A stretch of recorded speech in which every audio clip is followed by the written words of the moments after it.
bifti arsii kunillee geette magaalaa beeytanii golden color jedhama bifti isaanii bifa argitee warqii rabbitti uffise akka habuuttaallee addaatee akka faranjiin jedhu tarii ammoo akka kasalaallee gurraacha'ee jedhu akka gartee afrikaanota biraa giddu galeessa khayrul umuuri awsatuhaa siqaaya rabbi uffise bararsii irratti maal taate kun alhamdulillah jedhanii rabbi irratti farfachuu qaban kunillee special color rabbi isaanii file jechu namni ufiin godhatu rabbuma isaanii kenne kana irratti illee gartee waan rabbiin farfatu arsiin akkuma jirutti akka walii galaatitti bareedumaan akka addunyaatti tokkoffarra yoo kenne wanni nu raagesseef nu qaannessu tokkollee hin jiru wattakkallee akka nuti binee of faarsuun bareeduma abbaan ofirra nama biroon jaallatu atawuti yeroo of faarsan akka namoota biroo ammoo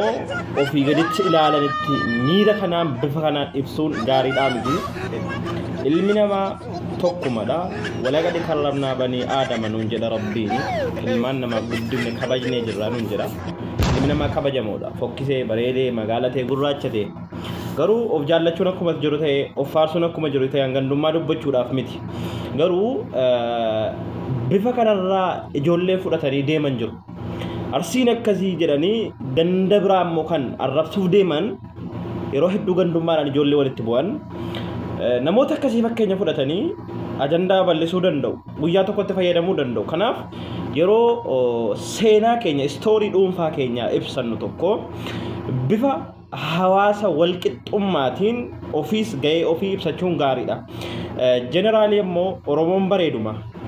nuti hin bareennaa jechuudha maaliifi an bareedee takkiin iluun abbaa booraa fakkeenyaaf biyyi dhaloota kiyyaa bareeddee jimmaan fokkattuudha hanquudha seenaan jira akkas jechuun narra hin jiraatu oromoon jeneraalii haaluma gaariidha jenna yoo ibsine gaarii ture haa ta'uuti